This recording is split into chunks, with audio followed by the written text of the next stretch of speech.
설교를 준비하면서 제가 이 눈물에 대한 좀 묵상을 했습니다. 눈물에 대한 이야기도 좀 찾아보고 그러다가 한 사진을 발견했는데요. 한번 준비가 됐을까요? 네. 근데 이 사진과 함께 쓰여진 글이 저한테 은혜가 되었어요. 난 가끔 눈물을 흘린다. 가끔은 눈물을 참을 수 없는 내가 별로다. 마음이 아파서 소리치며 울 수 있다는 건 좋은 거야. 뭐 꼭 슬퍼야만 우는 건 아니잖아. 난 눈물이 좋다. 아니, 죄송해요.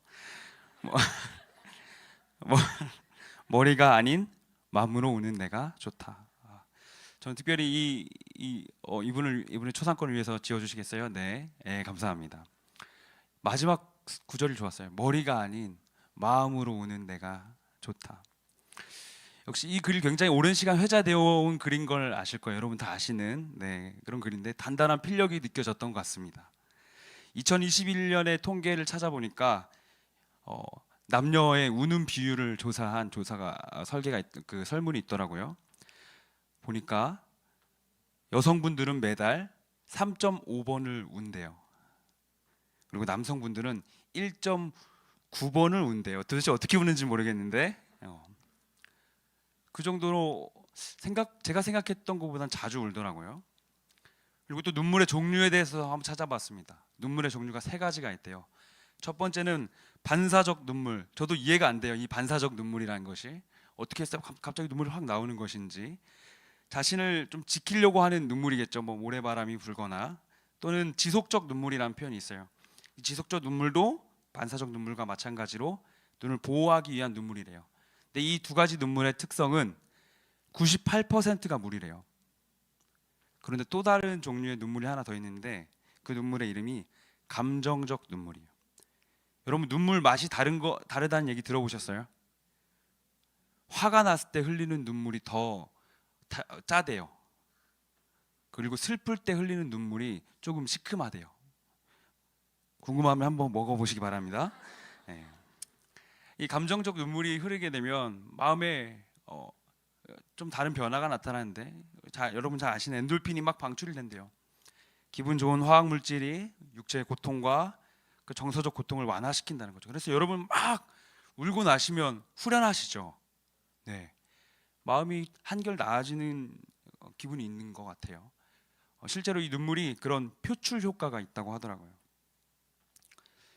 그래서 많은 그 의학자들이 주기적으로 눈물을 흘리기를 권하더라고요. 이 부정적인 건강 행위로 마음에 좀 스트레스를 해소하는 것이 아니라 정서적으로 안정감 있게 질병의 회복이나 평정심을 유지할 수 있다라고 하더라고요.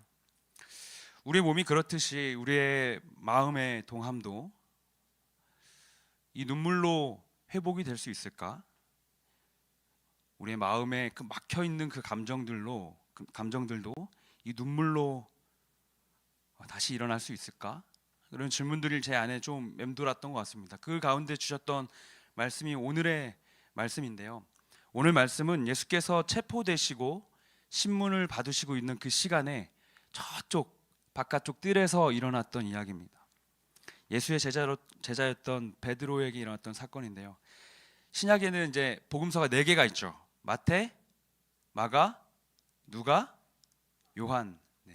네 개의 복음서가 있습니다. 예수님의 제자들에 대한 이야기가 있는데 약간의 차이가 있고 관점의 차이가 있어서 살펴보시다 보면 뭔가 좀 여기에는 있는데 여기에는 없는 이야기들도 있는 것 같아요.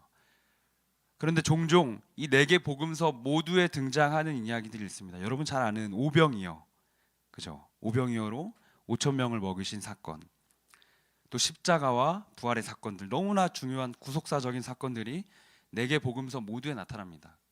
그리고 오늘의 이 베드로의 이야기, 예수님을 처절하게 부인했던 이야기도 이 4개 복음서에 모두 나타나는 이야기입니다. 이 4개 복음서에 모두 다 나타난다는 것은 무엇을 의미할까요? 이 이야기가 굉장히 중요하다라는 것이죠. 우리가 잘 알고 있는 대로 예수님을 3번 부인하죠. 베드로는 예수님을 3번 반복해서 부인합니다.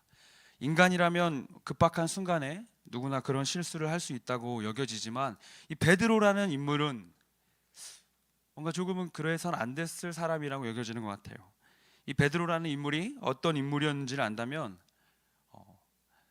우린 조금 더 다른 관점에서 생각을 해볼 수 있을 것 같습니다. 우리 마태복음 26장 33절에서 35절을 한번 보겠습니다. 베드로가 예수님께 호언장담하는 그런 장면을 상상하면서 읽어보시면 좋을 것 같아요.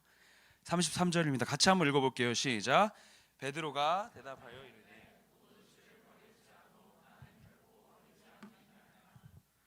예수께서 이르시되 내가 진실로 내게 이르노니 오늘 밤 닭 울기 전에 내가 3번 나를 부인하리라. 베드로가 이르되 내가 주와 함께 죽을지언정 주를 부인하지 않겠나이다 하고 모든 제자도 그와 같이 말하니라. 여러분 주변에 이렇게 말하는 친구 있으세요?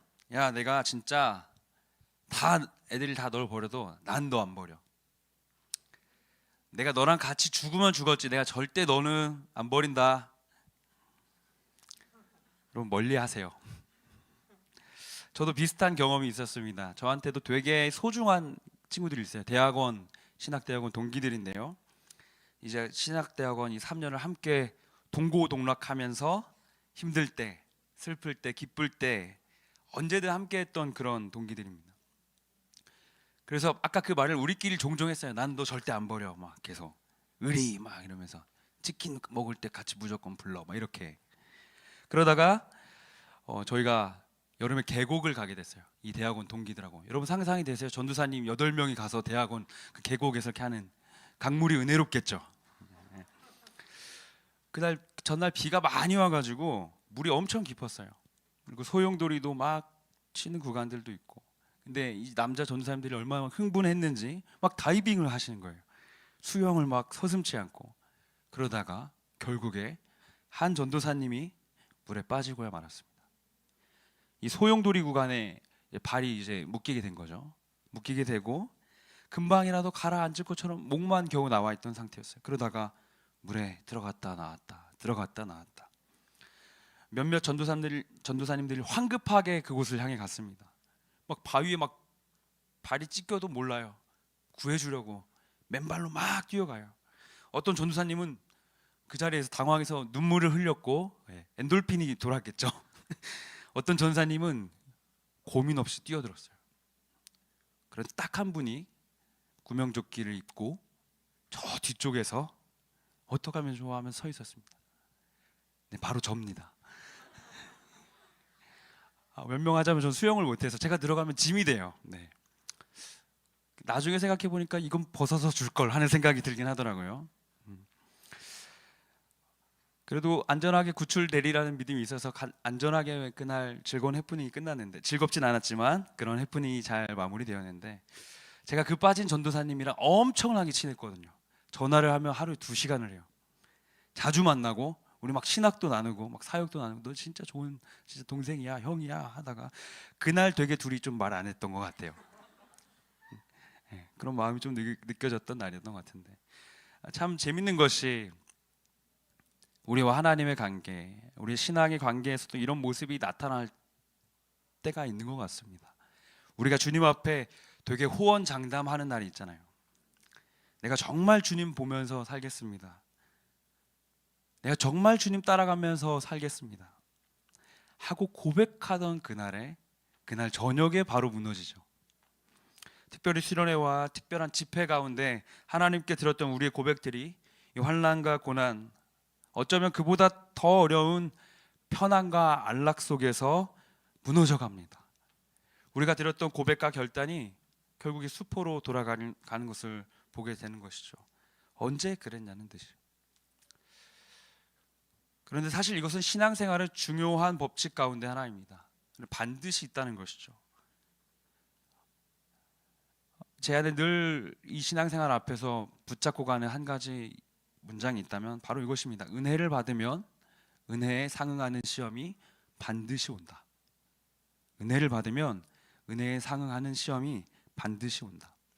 용서하고 더 사랑하겠습니다 이렇게 결단하면 그날 저녁에 용서하지 못할 일이 생겨요.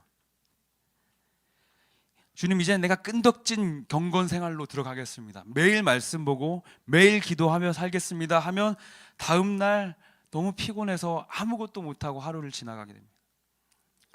그리고 이윽고 죄의 기쁨 속에 있는 우리를 발견합니다. 이러한 시간들을 계속 또 지나게 되면 우리의 마음에 크나큰 자괴감이 들어요. 진짜 난 뭘까? 이 고백과 자신의 실제 삶의 이 간극이 주는 괴리 속에서 스스로 신앙의 기준을 잃어버리기까지 됩니다. 대부분의 시간을 이제는 주님과 더 멀어지는 결정들을 하게 돼요. 그런 선택들로 나아가게 됩니다. 마치 어린아이가 옷에 얼룩이 묻었을 때, 흙이 묻었을 때 그대로 흙탕물로 들어가 버리는 것처럼, 그대로 뒹구는 것처럼, 그대로 진흙과도 같은 죄의 기쁨을 만끽하게 됩니다. 오늘 예수 앞에서 당당했던 베드로는 그렇게 예수와 한 발 한 발 멀어져 갔습니다. 그리고 점점 작아져 갔습니다. 그 기세가 다 사라졌어요. 69절을 보면 그것을 아주 잘 보여줍니다. 베드로가 바깥들에 앉았더니 한 여종이 나와 이르되 너도 갈릴리 사람 예수와 함께 있었도다 하거늘. 베드로를 처음으로 겁에 질리게 한 상황이 주어졌습니다. 그도 예수님의 행적이 궁금하고 걱정되는 마음이 있었든지 예수님이 신문하시던 장소 가까이에 가 있었던 것 같아요.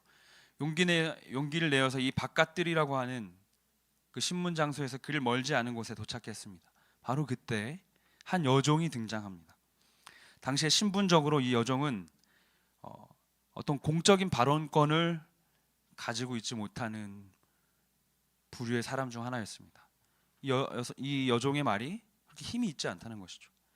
즉 베드로에게 이 여종의 발언이 시대적으로 그렇게 위협적이지 않았을 것이라는 것입니다. 또 그녀의 질문도 위협적이지 않습니다. 이 사람도 예수와 함께 있던 사람이다. 당시 예수님과 함께 있던 사람이 2만 명이 넘었잖아요. 예루살렘의 보통 그 당시 인구가 2만 명 정도였다고 해요. 근데 절기가 되면 이제 몇십만 명으로 불어나는 거죠. 그 절기에 모든 사람들이 예수를 따라왔어요. 불과 며칠 전에. 베드로는 두려워하지 않아도 되었습니다. 그러나 뒤이어 나타나는 70절은 그가 얼마나 작아져 있고 그의 모든 기세가 다 사라졌는지를 보여줍니다. 70절을 한번 보겠습니다. 베드로가 모든 사람 앞에서 부인하여 이르되 나는 네가 무슨 말을 하는지 알지 못하겠노라 하며. 성경은 그가 이 한 여종의 질문에 다시 답하였다라고 하지 않습니다. 모든 사람 앞에서 부인했다라고 말합니다. 그는 그 한 질문 앞에 모든 이들에게 자신이 예수와 얼마나 관련이 없는지를 증명하고자 했습니다. 예수 앞에 그리도 당당했던 베드로는 어느샌가 그 한 여종 앞에 너무나 작아져 버린 모습으로 서 있습니다. 잠시 후 또 다른 여종이 베드로 앞에 나왔습니다. 그리고 다시 또 베드로가 예수와 함께 있었던 자라고 말합니다. 똑같은 상황 속에 베드로는 더 격렬하게 반응합니다. 72절입니다. 베드로가 맹세하고 또 부인하여 이르되 나는 그 사람을 알지 못하노라 하더라. 성경은 그가 맹세하여 부인하였다고 합니다. 나는 그 사람을 알지 못한다.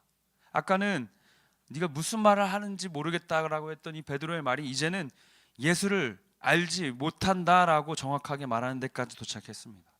이 맹세하였다라는 단어를 찾아보면 홀코스라는 단어인데 담장, 벽 이런 뜻을 가지고 있어요. 또는 경계선을 정하다라는 단어를 가지고 있어요. 뜻을 가지고 있어요. 주로 신약 성경에서는 왕이 자기도 깰 수 없는 맹세를 할 때 쓰던 단어예요. 왕조차도 취소할 수 없는 맹세를 의미하는 단어라는 거예요.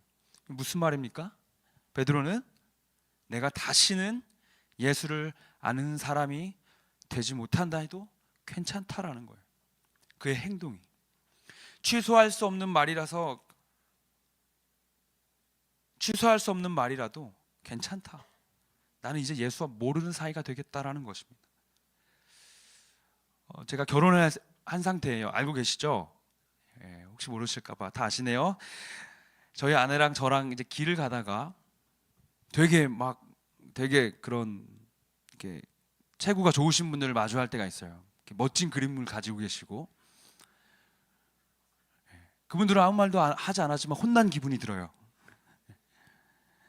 근데 제가 그런 분들을 마주했을 때 우리 아내를 버리고 막 뛰어가 버리면, 제 이름을 막 부르는데 못 들은 척 뛰어가 버리면 저는 더 이상 남편의 자격이 없는 사람이겠죠. 그리고 아내도 저를 이제는 모른 척하고 살 것입니다. 가정이에요. 네, 가정. 저희 집은 평안히 잘 지내고 있습니다. 마치 이런 이야기가 떠올랐던 것은 베드로와 예수의 사랑이 끊어지던 장면이었던 것 같아요. 다시 만날 수 없게 돼도 괜찮다라는 그 두려움 앞에 사랑을 포기하고 달려가는 모습을 본 것 같습니다. 이윽고 베드로는 돌아올 수 없는 강을 건너고야 맙니다. 74절인데요. 같이 한 목소리로 읽어봤으면 좋겠습니다. 시작. 그가 저주하며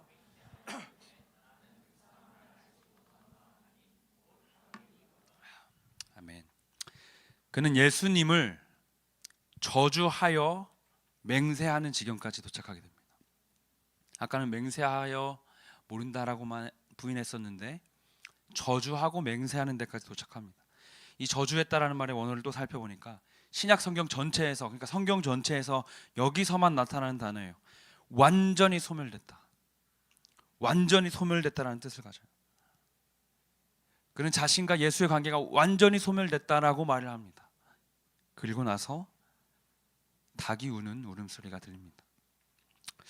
사랑하는 여러분, 여러분의 일상은, 여러분의 지금 예수와의, 하나님과의 관계는 어떻습니까? 우리 삶에 주어진 많은 시선들이 있죠. 기독교에 대한 특별히 비판과 안 좋은 인식들, 그 교회에 대한 편견들이 내가 신앙을 드러낼 수 없는 이유다라고 말하고 싶지만 그것들만이라고만 말하기에는 나의 삶에 쌓여온 예수와의 관계가 너무나 크지 않습니까? 우리는 정말 그 사회적 편견에 의해서만 예수를 모른 척 한다라고 말할 수 있습니까? 여러분은 여러분의 일상으로, 일상의 모습으로 주님을 사랑하고 있습니까? 종종 주변에서 우리 믿음에 대한 질문이 주어질 때가 있죠. 너는 왜 교회를 다녀? 너는 거기서 뭘 믿고 있어? 때때로 그들은 단순한 호기심 또는 자신들이 가지고 있는 의혹이나 생각들을 전달합니다. 나는 교회 다니는 사람 이해 안 돼. 왜 다니는지 모르겠어. 그럴 때면 우리도 모르는 새 그 위협적이지도 않은 그 시선과 질문 앞에 너무나 쉽게 예수를 모른 척 할 때가 있습니다. 난 그 정도는 아니야. 교회를 가긴 하는데 뭐 그 정도는 아니야. 우리는 너무나 쉽게 예수를 모른 채 지나가고 너무나 쉽게 그 질문을 피하려고 하고 있지 않습니까? 또 우리는 때때로 믿음의 침체를 걸어갈 때가 있습니다. 그때는 우리의 말이 아니라 우리의 행동으로, 우리의 태도로 예수를 모르는 사람처럼 살아갑니다. 아무 말도 하고 있지 않지만 누가 봐도 예수를 모르는 사람처럼 살아가는 모습이죠. 이것을 한 번, 두 번, 세 번을 반복하다 보니까 이제는 그 예수에게서부터 멀어져 가던 그 관성에서 돌아오지를 못하고 마치 이제는 예수가 없는 것처럼 그 삶을 취소해도 괜찮은 것처럼 살아가기도 합니다. 사랑하는 여러분, 이것은 우리 모두에게 일어날 수 있는 일이라고 얘기했죠. 은혜가 있으면 은혜에 상응하는 시험이 반드시 온다. 감사하게도 주님은 우리가 이러한 상황에, 이러한 어려움 가운데서 돌아오기를 원하시고 기다리고 계십니다. 그리고 그 기다림 가운데는 어떤 신호가 있죠. 마치 오늘의 이야기의 닭 울음소리처럼. 우리 일상에 어떤 닭 울음소리가 있을까요? 마치 예수의 이야기가 떠오르게 하던 그 어떤 신호, 예배가 될 수도 있고 내 옆에 있는 소중한 지체들의 격려일 수도 있고,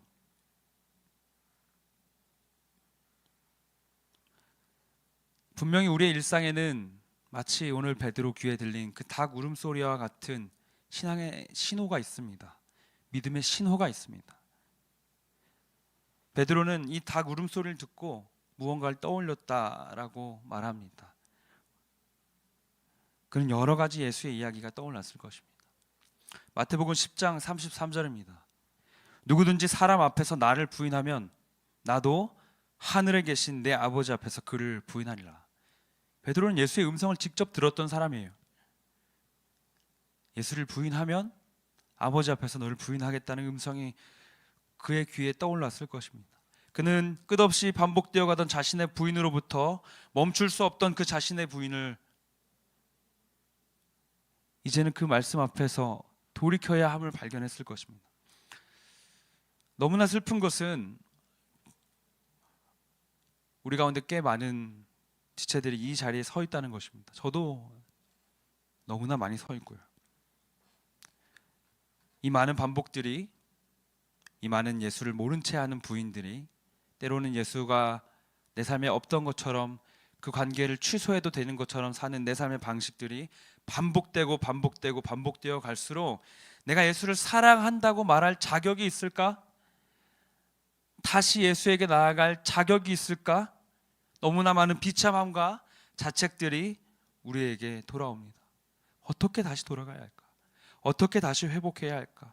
어떻게 예수를 바라보아야 할까? 막막함이 듭니다.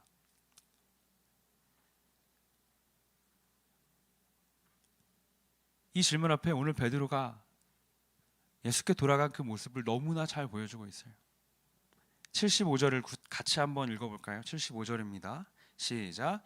이에 베드로가 예수의 말씀에 닭 울기 전에 내가 3번 나를 부인하리라 하심이 생각나서 밖에 나가서 심히 통곡하니라. 베드로가 밖으로 나가서 심히 통곡했다고 말해요.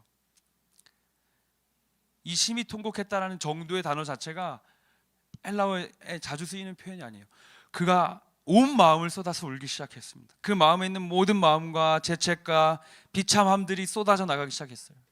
무엇으로 그것이 이루어졌습니까? 말씀을 다시 보니까 예수의 말씀에 닭 울기 전에 네가 3번 나를 부인하리라 하심이 생각났을 때, 예수의 말씀이 생각났을 때 다시 그 마음에 모든 것들을 돌이키는 은혜가 있었다는 것입니다.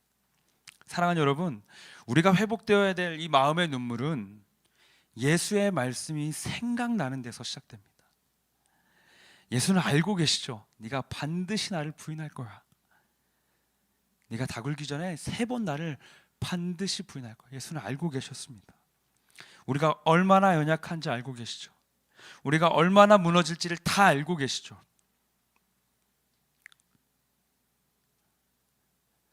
오늘 본문에서 예수는 한없이 약해져 가고 작아져 가던 그 베드로와 너무나 다른 모습으로 서 계십니다. 수많은 지도자들 앞에서 당당히 자신의 일을 하시고 하나님의 말씀을 전하시고 십자가를 지기까지 순종하십니다. 여종 앞에서 아무것도 할 수 없던 베드로와 모든 사람들 앞에, 모든 재판관 앞에 담대히 서 있는 예수님의 모습은 너무나 대조가 됩니다. 이것은 무엇을 말합니까? 이 일은 예수밖에 하실 수 없다. 그래서 십자가고, 그래서 그가 우리의 구세주가 되신다. 아무도 갈 수 없던 길기에, 오직 예수만이 가실 수 있는 길기에 우리는 그분을 의지해야 한다. 사랑하는 여러분, 예수는 우리가 무너질 것을 반드시 아십니다. 그리고 그분이 성공하신, 그분이 걸어가신, 그분이 완성하신 그 길에 그 길의 뒷자락을 그저 따라오기만을 원하십니다.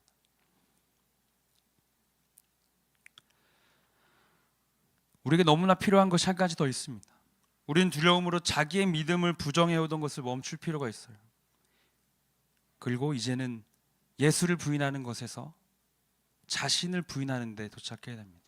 십자가 앞에서 자신을 부인하는 데 도착해야 됩니다. 예수의 마음을 생각한다고 했죠. 우리 일상에 들리는 닭 울음소리 앞에 솔직해지기를 원합니다. 예수에게 돌아가야 할 때임을.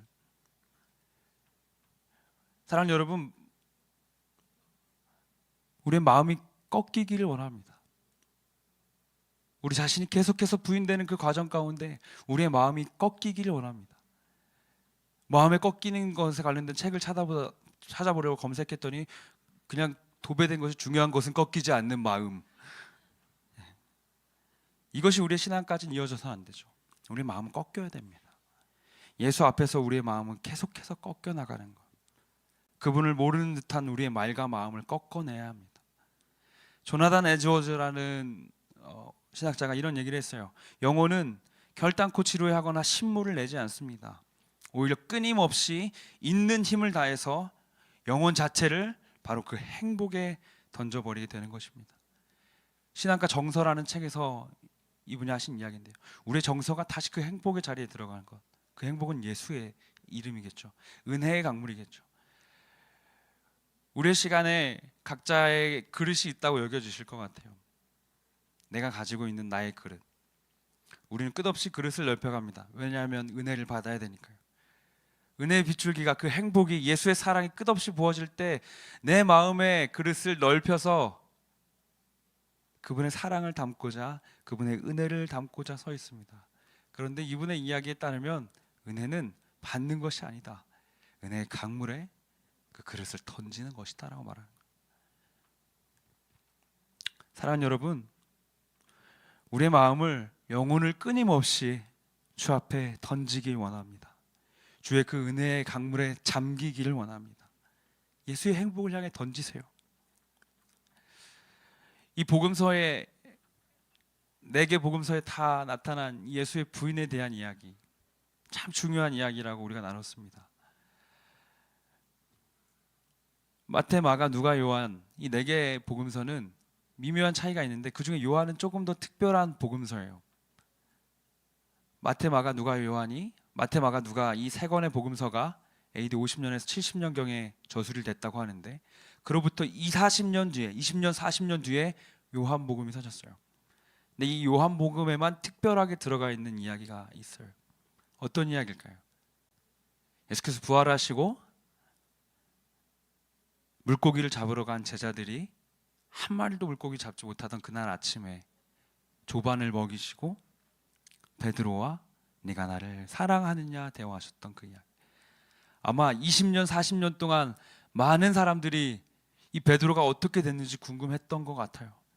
그가 부인하고 눈물로 그 앞에 엎드렸던 이야기에서 모든 복음서의 이야기가 끝나는데, 그 베드로가 어떻게 됐을까?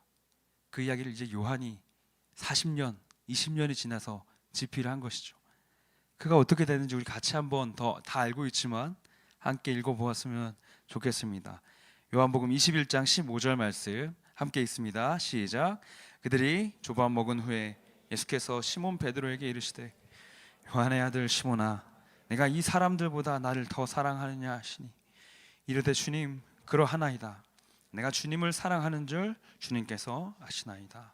이르시되 내 어린 양을 먹이라 하시고. 참 감사한 것은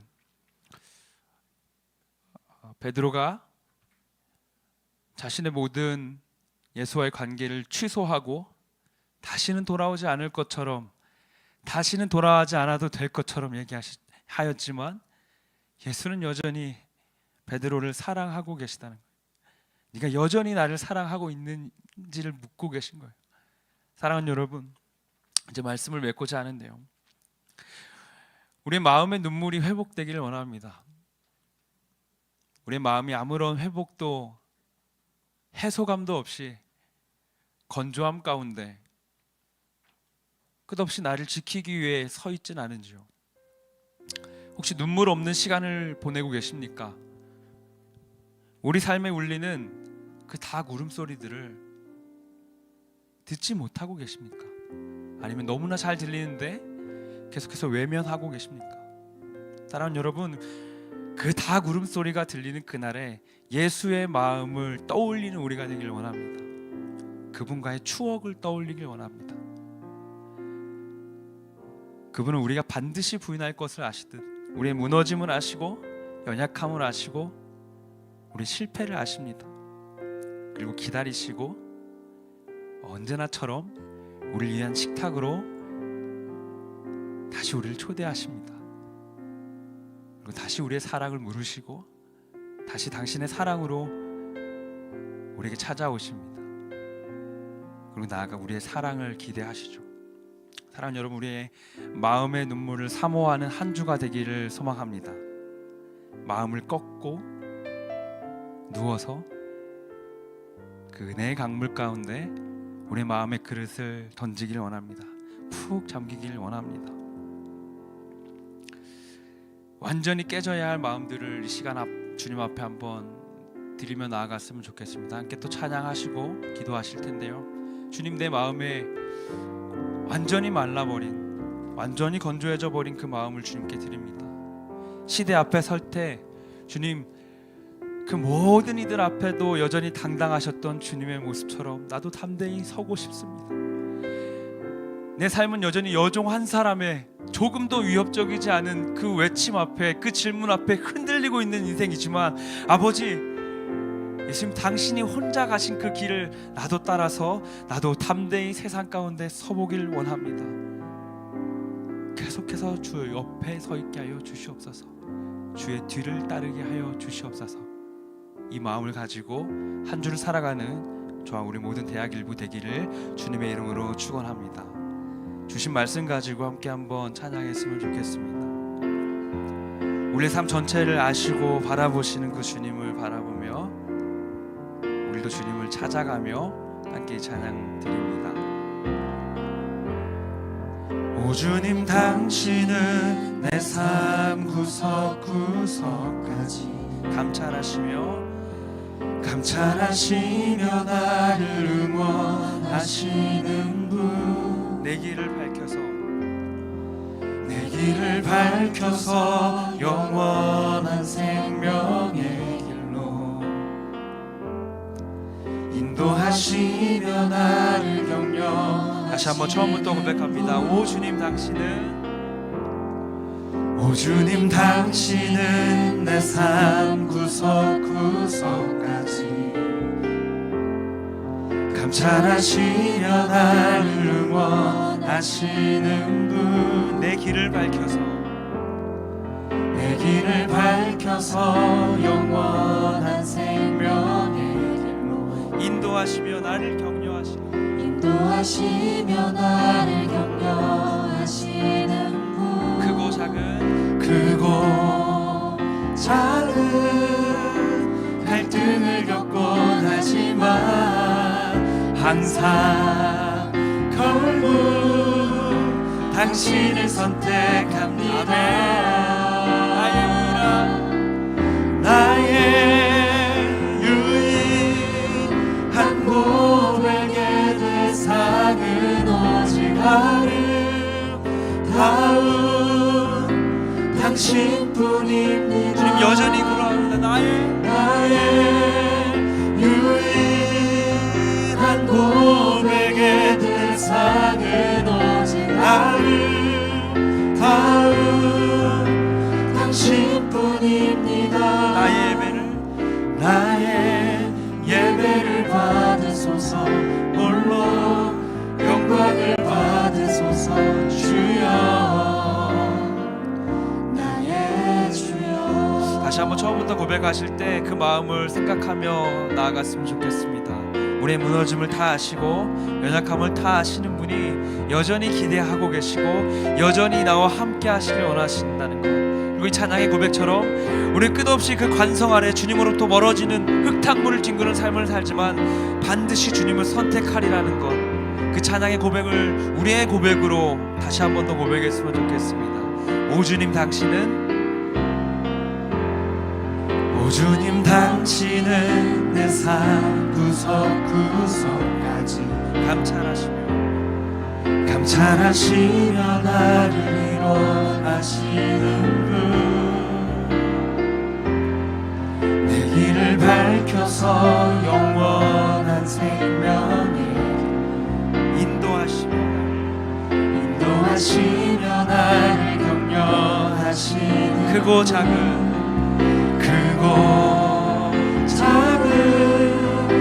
갈등을 겪곤 하지만 항상 주님, 당신을 선택하겠습니다. 이것이 우리의 고백입니다. 나의 유일한 한 고백의 대상은 오직 아름다운 당신뿐입니다. 나의 유일한 한 고백의 대상은 오직 아름다운 당신뿐입니다. 나의 유일한 고백의 대상은 오직 아름다운 당신뿐입니다. 나의 유일한 고백의 대상은 오직 아름다운 당신뿐입니다.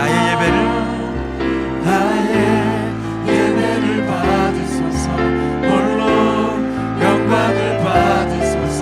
주여 나의 예배를 받으소서. 나의 예배를 받으소서. 홀로 영광을 받으소서. 주여 한 번 더 고백합니다. 나의 예배를 받으소서. 나의 예배를 받으소서. 홀로 영광을 받으소서. 주여 시간 다 함께 한번 기도했으면 좋겠습니다. 주님을 예배하겠습니다. 주님을 끝없이 쫓아가겠습니다. 주님의 곁에 서서, 주님의 뒤에 서서 주님과 함께 담대하게 그 자리에 서 있겠습니다. 이 땅의 모든 두려움 가운데서 주님을 향한 신뢰로, 주님을 조금도 외면치 않고 주님을 사랑하는 자로 서게 하여 주시옵소서. 우리 마음의 눈물을 회복시켜 주시옵소서. 예수의 말씀이 날마다 생각나게 하여 주시옵소서. 주의 말씀의 신호가 들릴 때마다 예수의 이름을 붙잡게 하여 주시옵소서. 이렇게 주의 이름 부르시고 함께 기도하며 나가겠습니다. 주여, 주여, 주여. 주님, 우리를 구합니다. 이 땅 가운데 살아가는 시간 너무나 많은 의미의 건조함을, 주님의 모든 상황과 모든 사연 앞에 눈물 흘리지 않는 우리의 마음들을 살려주시옵소서. 우리의 완악함을 풀어주시옵소서. 우리의 삶을 돌이켜 주시옵소서. 우리의 다시 마음의 눈물을 회복하여 주시옵소서. 다시금 우리의 예배가, 다시금 우리의 찬양들이, 다시금 우리의 간구들이 주 앞에 울려 퍼지는 그 신으로 서게 하여 주시옵소서. 다시금 이 자리에 일어나서 이 땅에 묻어있는 그 모든 죄의 흙탕물들을 뒤로하고 예수의 그 사랑 앞에 우리를 만지시는, 우리를 회복시키시는 그 은혜 앞에 다시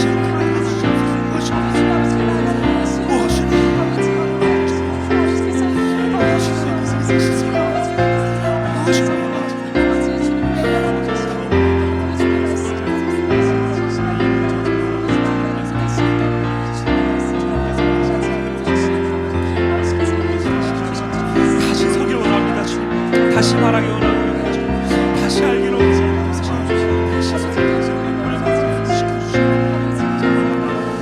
우리 하나만 더 기도했으면 좋겠습니다. 주님 우리 연약함을 다 아시는 분인 줄로 믿습니다. 그 삶 구석구석까지 다 알고 계셔서 우리의 실패도 이미 아시는 분이심을 알고 있습니다. 우리는 끝없이 주님으로부터 멀어지고 실패하고 주님과 우리의 관계를 취소하기까지, 저주하기까지 우리의 말과 행동과 삶으로 걸어가고 있지만, 그럼 우리를 아시는 주님이 여전히 우리의 삶을 감찰하시고 나를 응원하고 계심을 바라봅니다. 여전히 나의 사랑을 기대하고 계심을 바라봅니다. 끝없이 반복되는 우리의 모든 그 죄악의 굴레 가운데서, 끝없이 반복되는 주님으로부터 멀어지는 모든 삶의 자리 안에서 주님 여전히 그 소망을 찾고 계신 주님을 발견합니다. 주님 그 울음소리에, 그 닭 울음소리에 이제는 오늘 우리가 반응하기 원합니다. 다시 주님을 향해 시선을 돌리게 하여 주시옵소서. 우리를 향하신 주님의 응원을 듣게 하여 주시옵소서. 우리 한 사람 한 사람을 향하신 그 마음 깊은 곳을 향하신 주님의 격려를 붙잡게 하여 주시옵소서.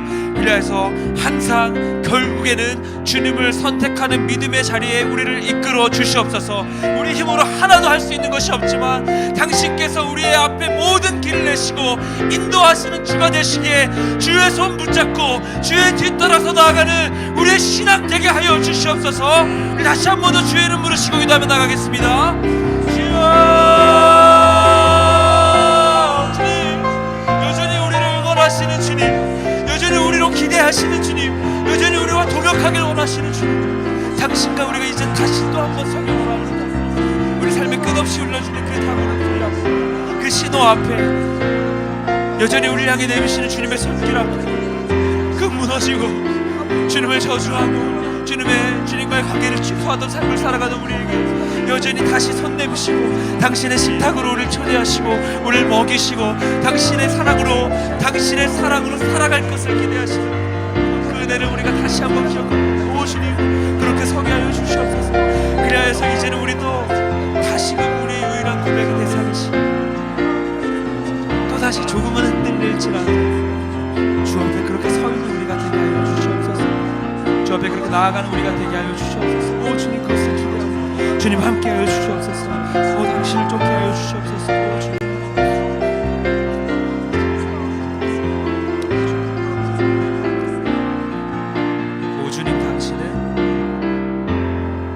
오 주님, 당신은 내 삶 구석구석까지 감찰하시며 나를 응원하시며 나를 응원하시는 분, 내 길을 밝혀서 영원한 생명의 길로 인도하시며 나를 격려하시는 분, 크고 작은 갈등을 겪곤 하지만 항상 결국 당신을 선택합니다.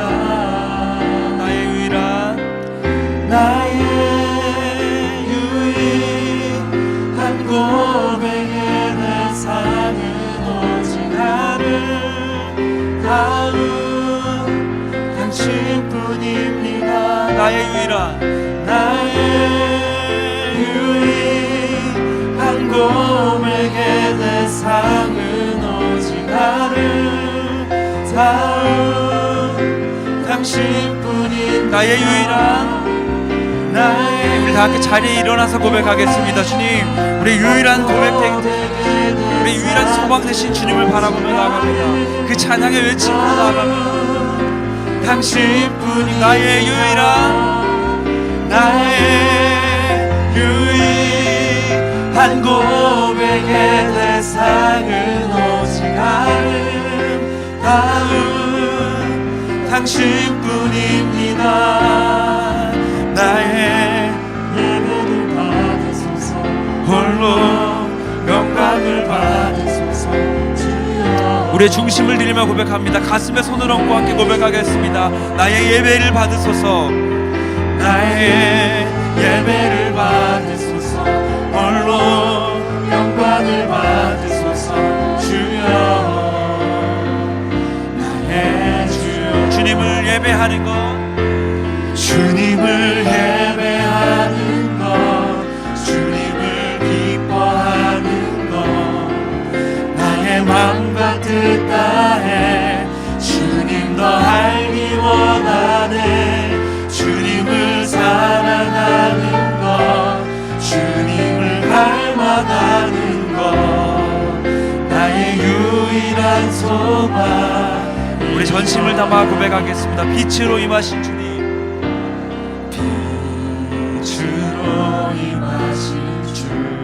나의 어둠을 비춰주시네. 나의 어둠을 비추시네. 내 안에 연약함 모두 씻어주시고 나를 귀히 여기사 그 품에 안아주시는 분이시네. 내 삶에 임하신 내 삶에 임하신 주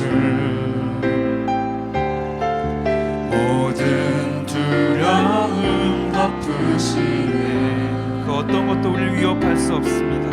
주 나의 모든 것 주님만 의지하니 눈을 들어 주님만 바라보니 주님을 예배하는 것, 주님을 예배하는 것 주님을 기뻐하는 나의 맘과 뜻 나의 맘과 뜻 다해 주님 더 알기 원하네.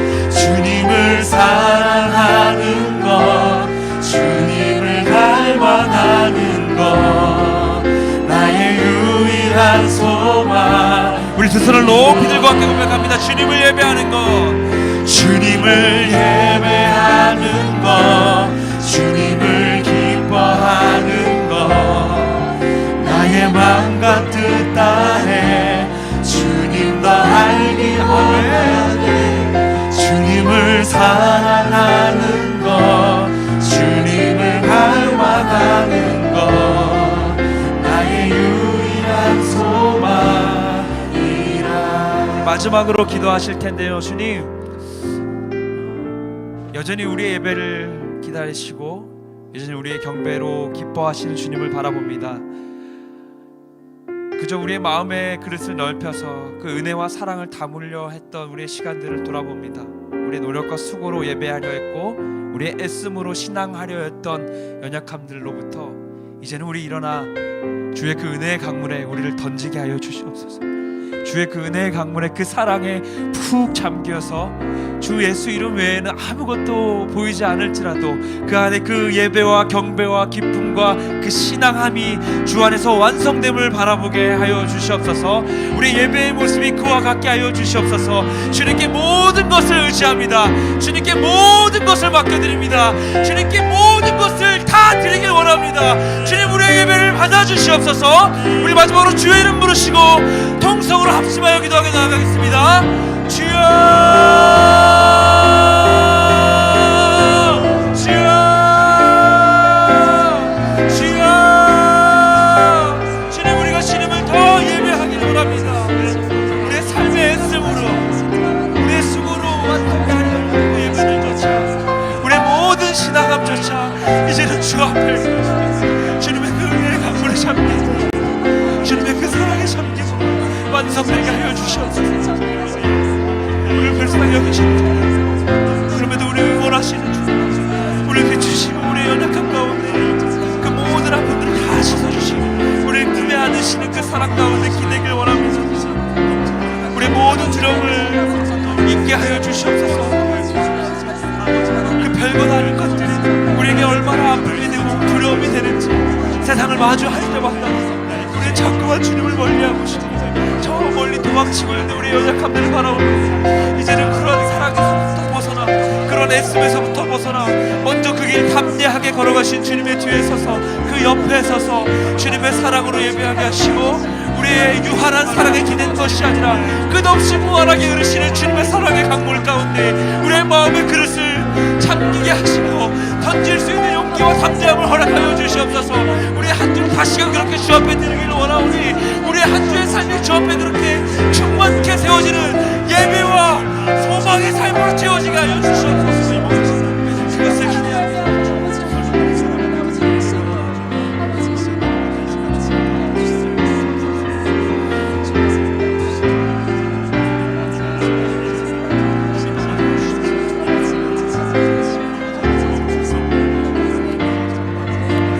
우리 함께 고백하겠습니다. 주님을 예배하는 것, 주님을 예배하는 것 주님을 기뻐하는 것 나의 맘과 뜻 다해 주님 더 알기 원하네. 주님을 사랑하는 것 주님을 닮아가는 것 나의 유일한 소망.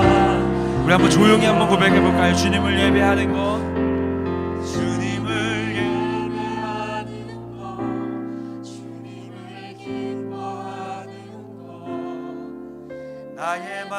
받듯 다해 주님 더 알기 원하네. 주님을 사랑하는 것, 주님을 갈망하는 것, 나의 유일한 소망이라. 하나님 아버지 감사합니다. 세상의 그 보잘것없는 위협 앞에 주님의 이름을 저주하고 맹세하고 저 멀리 도망갔던 우리의 시간들을 돌아봅니다. 우리의 마음이 너무나 굳어지고 건조하여져서 주님께 돌아가는 법을 잊은 시간들을 많이 걸었습니다. 주님, 우리의 마음에 주의 음성이 생각나고 주의 말씀이 생각나게 하고 닭 울음소리와 같은 주님의 그 믿음의 신호가 울려 퍼질 때 우리의 마음의 눈물이 회복되게 하여 주시옵소서. 다시 주님께 돌아가는 은혜가 있게 하여 주시옵소서.